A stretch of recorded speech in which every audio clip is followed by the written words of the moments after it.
Il était une fois, dans un pays très lointain où le froid était glacial, un van qui avait la réputation d'être magique.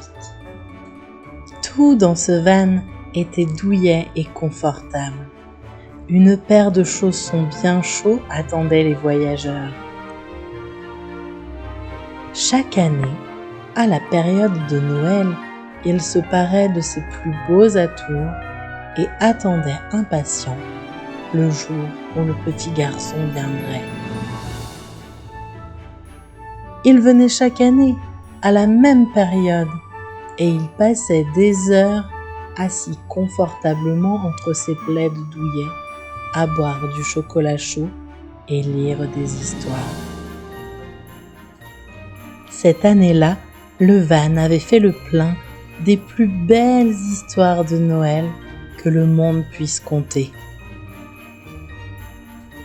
Chaque page emmenait dans un univers féerique et magique, et chaque personnage ne cessait de nous surprendre.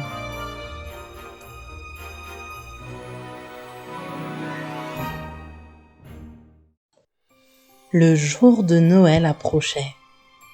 Il neigeait si fort et les bourrasques de vent étaient si froides que partout les gens avaient allumé un grand feu dans leur maison ou dans leur campement.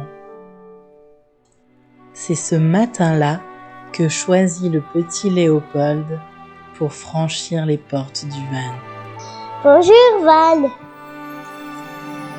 Il rentra se blottir entre les plaids douillets, son renard d'or à côté de lui. Il se servit une tasse de chocolat brûlante et une part de tarte aux pommes encore tiède. Le van était très heureux.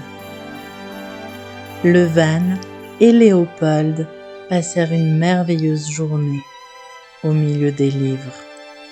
Le soir tomba et le petit Léopold découvrit un livre qu'il n'avait jamais vu avant. Casse-noisette d'Ernest Theodor Amadeus Hoffmann. Et à peine eut-il tourné la première page qu'il fut aspiré à l'intérieur du livre et se retrouva dans le salon de Franz et Marie le soir de Noël. Ils attendent la visite de leur oncle Drosselmeyer. Il est horloger et leur apporte souvent de bien étranges jouets qu'il fabrique lui-même. Il raconte aussi de fabuleuses histoires.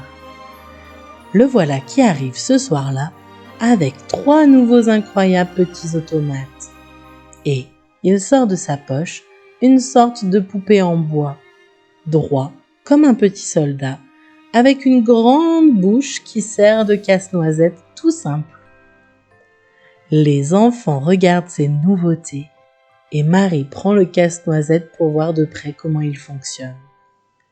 Franz veut à son tour s'en emparer et il tire dessus. Marie ne le lâche pas et ce qui devait arriver arriva. Le casse-noisette se casse.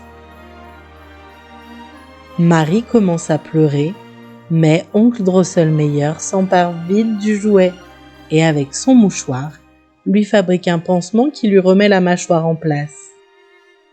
Marie le remercie, mais la maman de Marie en a assez de tout ce bruit et elle les envoie vite au lit.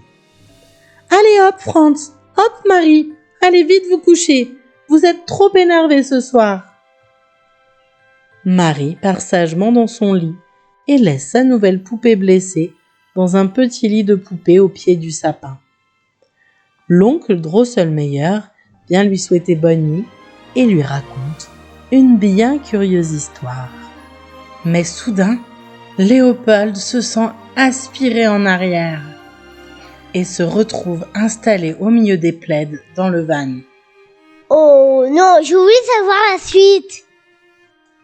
Le van le console et de sa grosse voix lui dit « Ne sois pas trop gourmand, tu auras la suite demain. »